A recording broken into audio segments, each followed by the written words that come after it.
j'ai eu une expérience très drôle. J'ai été invité chez des juifs orthodoxes, qui sont antisionistes d'ailleurs, au Canada. Et ils m'ont invité au repas. On en a mangé comme des rois. Bien, mais c'était très sympathique, il faut le dire. Et puis un jour, j'ai organisé un colloque ici à Lausanne sur la Palestine et je les ai invités avec des chrétiens, des musulmans, des juifs pour discuter de la solution possible. Alors, il y a eu deux rabbins qui sont venus du Canada pour participer à notre colloque. Des gens vraiment très sympas. Eh bien, ils ont pris avec eux leur propre nourriture depuis le Canada. Le colloque a duré, je crois, 4 jours, oui. Et eux, ils ont pris leur nourriture depuis le Canada.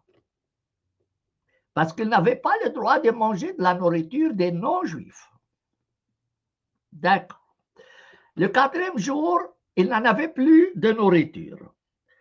Alors, on les a vus s'attabler et on leur dit, mais servez-vous. Dit, on n'a pas le droit de manger. Mais manger, mais on n'a plus de nourriture. On fait quoi? On peut faire une exception. Non, non, on ne peut pas. Bien. Alors, qu'est-ce qu'on vous sert? Il dit, donnez-nous un panier de fruits. Un panier de fruits, on leur a mis un panier plein de fruits. Ils en ont mangé. Bon appétit. Bien. Et un jour, je vois un de ces rabbins se promener dans les corridors de l'auditoire. Je lui dis, viens, je t'offre un café. Il dit, mais je n'ai pas le droit de boire dans des tasses en porcelaine. Je dis, pourquoi? Notre loi nous interdit ça. Alors, s'ils peuvent me servir dans un gobelet en plastique, je le fais. Parce qu'en fait, ils n'ont pas le droit de boire dans des tasses avec lesquelles ont bu les non-juifs. Bien. On lui a donné un gobelet en plastique. Et puis, je suis allé chez ces deux rabbins que j'aimais beaucoup d'ailleurs, et je leur ai dit, vous m'avez accueilli comme des rois chez vous. J'aimerais bien vous inviter dans ma maison. On s'excuse, monsieur Aldeb, mais on ne peut pas entrer chez vous. J'ai dit, pourquoi? Elle dit, parce que vous n'êtes pas juif. On n'a pas le droit de manger chez des non-juifs. Oh là là. Bon, qu'est-ce que vous voulez que je fasse? Je dis, bon, tant pis, moi je voulais vous rendre l'appareil. Et je vais vous donner, je voulais leur rendre l'appareil, leur donner l'hospitalité comme ils étaient hospitaliers avec moi au Canada. Rien à faire. Elle dit, si on vient chez vous, on sera obligé de manger, mais nous, on n'a pas le droit de manger de la nourriture des non-juifs. Ce sont des gens pro-palestiniens, hein, je précise. Ce sont des gens pro-palestiniens, mais ce sont leurs normes. Et ces deux rabbins étaient habillés avec des habits, avec des chapeaux, était en plein été, rien à faire, avec des chapeaux, avec des manteaux noirs comme ça. Et on leur dit, mais vous ne pouvez pas alléger vos habits un peu, il fait trop chaud. Et pourquoi est-ce que vous tenez tellement à vos normes? Il m'a dit, le rabbin l'a expliqué dans la conférence, qu'on lui a posé cette question, il a dit, parce qu'on a peur que si on cède sur certaines normes, on finira par céder sur les autres normes. Alors, on s'accroche à nos normes. C'est votre affaire. Bien. C'est pas idiot, hein? Mais c'est comme ça. Mais je te dis, moi, j'étais vraiment surpris. C'était la première fois que je voyais cela. La phrase si on cède sur un point, on cédera sur le reste, c'est pas idiot. Ils ont compris que leur religion, elle est complètement absurde. C'est pas idiot, hein? Ils savent. Non, il faut s'accrocher sur tout. Hein. Ah oui. Si on lâche sur un point, c'est vrai. Là, c'est comme le fil d'un pull qui se détricote, c'est fini. Hein. Il n'y a plus de religion, ils se retrouvent tout nus. Hein. Ah oui, ils ont raison. Oui. Et, moi, je les aimais bien, je dois dire. Et d'ailleurs, je leur ai payé le voyage aller-retour du Canada. Hein. Bon, j'étais l'organisateur, c'est pas de ma poche, mais moi, je leur ai remboursé les frais de séjour et l'avion. Donc, j'ai aucun problème avec eux. Et quand j'étais chez eux, ils m'ont respecté, je les ai beaucoup aimés. Ils m'embrassaient quand je suis entré dans leur maison. Bonjour mon frère, bonjour mon frère, bonjour mon frère. Et depuis quand on est frères? Bon, tant mieux. Mais tant mieux, si vous me considérez comme des frères, c'est mieux que des ennemis. Vous voyez? Alors, vous voyez, c'est un problème. Donc, si vous invitez un juif, offrez-lui des poissons. Là, il n'y a aucun problème. Des poissons, évidemment, qui ont ces deux qualités, nageoire et caille. Hein? D'accord. Ouais, Alors, ça, c'est ça. j'ai une anecdote, moi, Oui, intéressante. Enfin, dans le même style, hein, c'était quand j'avais dans les 15 ans, je pense. Il y avait oui, des voyages en classe de seconde. En fait, c'est en classe de première. En seconde, on était parti aux États-Unis. En première, c'était nos correspondants qui venaient en France. Et, et en fait, on s'est lié d'amitié avec des familles françaises qui recevaient des correspondants comme nous. On organisait des choses ensemble. Et il y a une famille juive, qui nous avait invités à plusieurs, en fait, plusieurs parents, familles françaises avec nos correspondants chez eux à dîner. Et là, c'était magnifique, c'était délicieux. Ils nous ont joué du piano. Et des gens très agréables, très sympathiques, très c'est chaleureux. juste. Mes parents se sont vraiment liés d'amitié avec eux durant tout le repas. Et après, mes parents leur ont téléphoné le lendemain en disant bah, maintenant c'est notre tour, écoutez, on va inviter tout le monde, on vous invite, vous êtes très sympathique, vraiment, on vous apprécie beaucoup. Et eux, ils ont dit ah bon, on accepte volontiers l'invitation, ça nous fait plaisir, il n'y a qu'un seul petit bémol, c'est qu'il faut qu'on amène nos propres couverts. Aïe, aïe, aïe. Et mon père, c'est lui souvent qui te dit mais nous, vous savez qu'on fait la vaisselle, on est propre chez nous, hein, on n'est pas des gens dégoûtants, on lave bien, Oui, hein, c'est vraiment, on sera propre. Hein. Non, mais il oui. faut c'est pas ça, c'est qu'il faut que on mange pas dans vos couverts et tout ça. Et mon père dit bon, ben écoutez, tant pis, c'est pas grave. Hein, allez, bonne soirée, au revoir. Terminé, on avait plus, c'était fini, hein, plus jamais de nouvelles. Mon père, il était radical. Hein. Un manque de respect. Lui, il prenait ça pour un manque de respect. Il dit c'est terminé. Voilà, c'est des cons. Voilà, lui, c'était fini. On n'a plus jamais vu ces braves gens. C'était fini. Oui, oui, tu sais, c'était très drôle. J'étais au Canada là pour une conférence sur le Proche-Orient, invité d'ailleurs par un juif, etc. Et puis, tout d'un coup, ces religieux là, conservateurs ou orthodoxes, disons, et normalement, l'entrée dans la salle était payante, et eux, pas question de payer. Alors, ils vont à la porte, ils, il pousse la porte avec, oui, il les pousse, il dit, hé, monsieur, attendez, attendez, il faut que vous payiez. Pas question. Il entre. Il entre. Il y avait le grand, c'était en taille 5 personnes à ma connaissance, un grand, et puis suivi par un plus petit, puis un petit, puis un jeune, comme ça. Et puis il avait des bottes, comme des militaires. Tac, tac, tac, tac, tac. Il entre dans la salle comme ça et tout le monde dit aïe, aïe, aïe, aïe, aïe, aïe, aïe, qu'est-ce qui nous arrive aujourd'hui? Eh bien, ils ont pris place, ils n'ont pas dérangé outre mesure. À la fin de la conférence, ils avaient ces papillotes-là. Tu connais les films de Rabbi Jacob. Un d'eux, le plus grand d'eux, s'approche de moi. Il me dit ce soir, vous êtes notre invité. Moi, quand je l'ai vu se déplacer, j'ai dit, j'espère qu'il ne s'adresse pas à moi. Et non, il s'adressait à moi. Dis-moi, dis oui, vous êtes nous vous invitons ce soir. Mais messieurs, excusez-moi, mais en fait, vous êtes sûr que vous voulez m'inviter? Dis oui, oui, oui. Mais vous habitez où? Je dis, vous habitez où? Ils disent, on habite à Sainte-Agnès, dans la région de Montréal, mais à 2 heures en voiture. Oh là là, Oh là là, non, s'il vous plaît, épargnez-moi ces voyages. Mais non, ne vous en faites pas, messieurs. On va vous envoyer un chauffeur qui va venir vous chercher. C'était un colonel israélien qui avait foutu les camps de l'armée israélienne, qui les a rejoints. Bien, ils sont venus m'amener. Je dis, bon, alors je vais dire au revoir à tous mes copains, je ne suis pas sûr de retourner. Je ne savais pas, je savais pas qu'est-ce qui m'attendait, tu vois. Mais alors moi, il y avait la neige là, et 10 minutes avant que la voiture arrive, c'est dans une région éloignée, là, il téléphone, il dit, voilà, on arrive.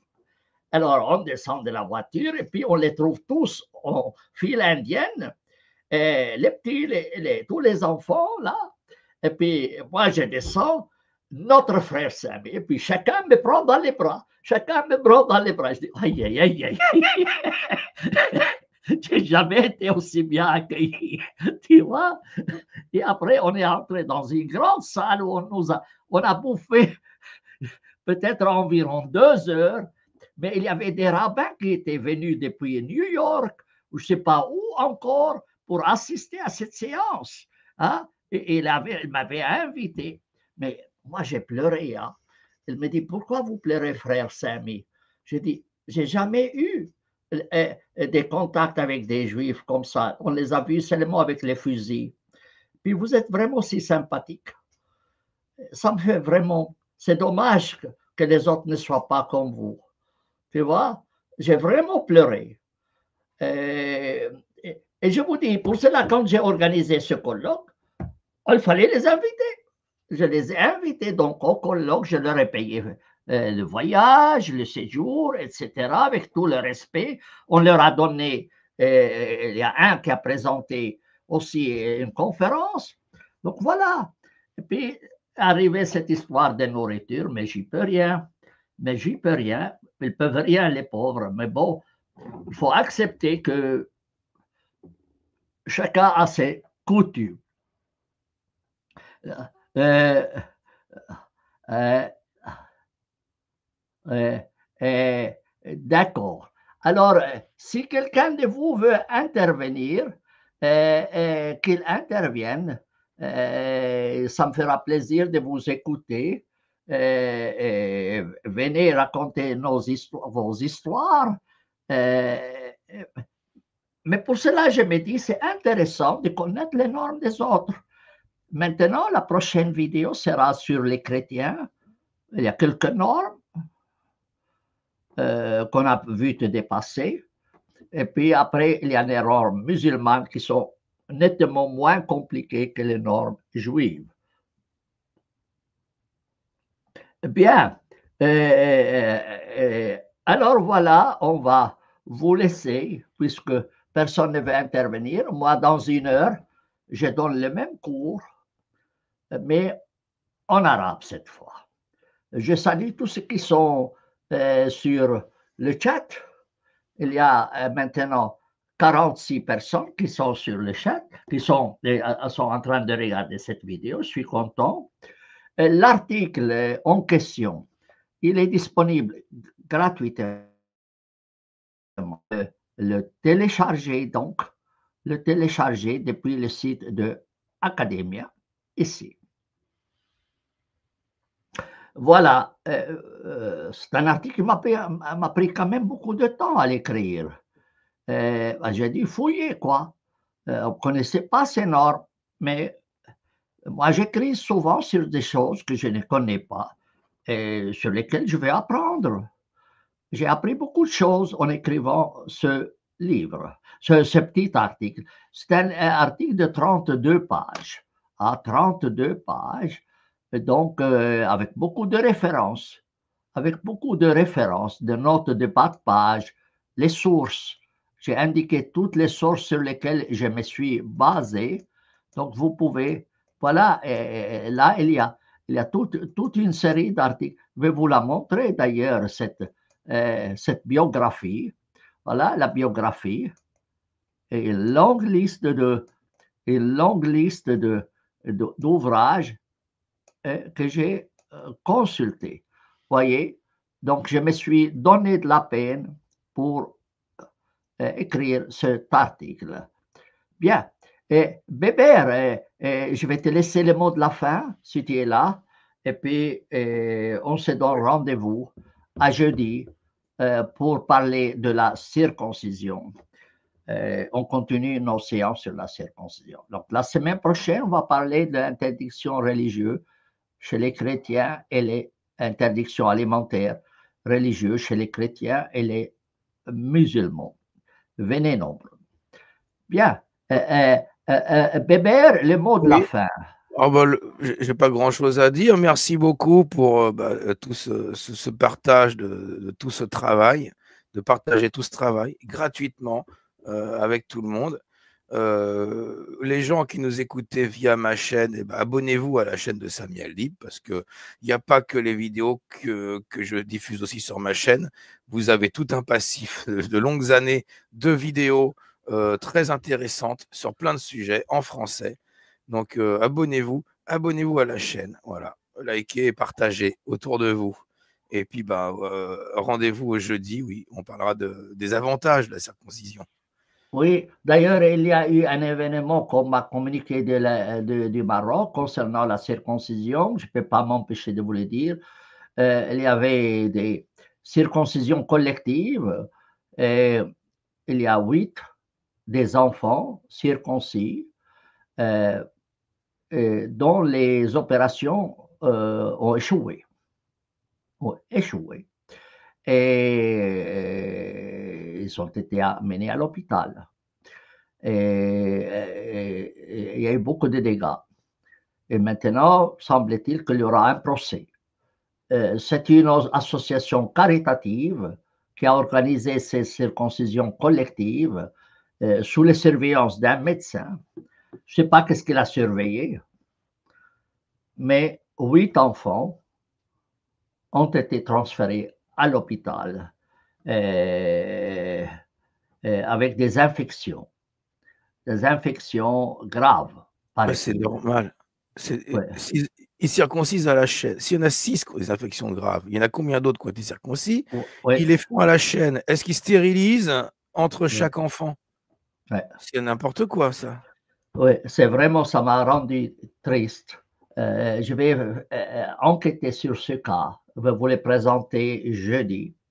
Qu'il y ait des enfants qui tombent victimes encore aujourd'hui à cause de ces stupidités.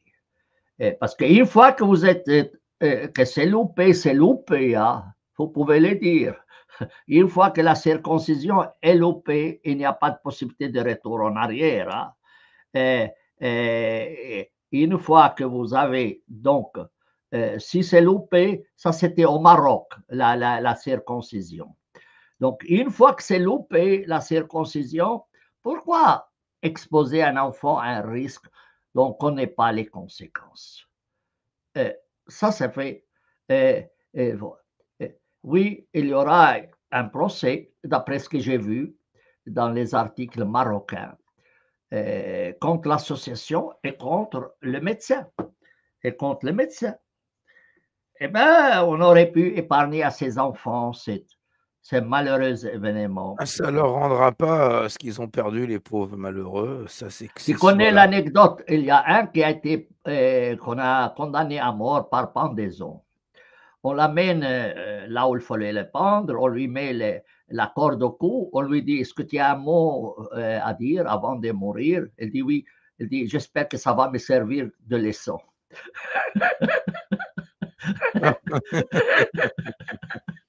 Ouais. Mais une fois mort, il n'y a plus de leçon. Oui, ça va servir de leçon finalement. Hein. Pour les autres, pas pour lui. Mais lui, il disait, j'espère que ça va me servir de leçon. Oui, alors une fois circoncis, que c'est loupé, ça ne sert plus rien. Ça ne sert plus rien, chers amis. Votre enfant est victime pour toute la vie. Oui, il est victime de la circoncision pour tout le reste de sa vie. Et il n'y a rien qui peut le consoler. Et rien au monde ne peut les consoler. Tout l'argent du monde ne va pas pouvoir les dédommager. Alors, réfléchissez-y, s'il vous plaît. S'il vous plaît, épargnez à nos enfants ces malheurs.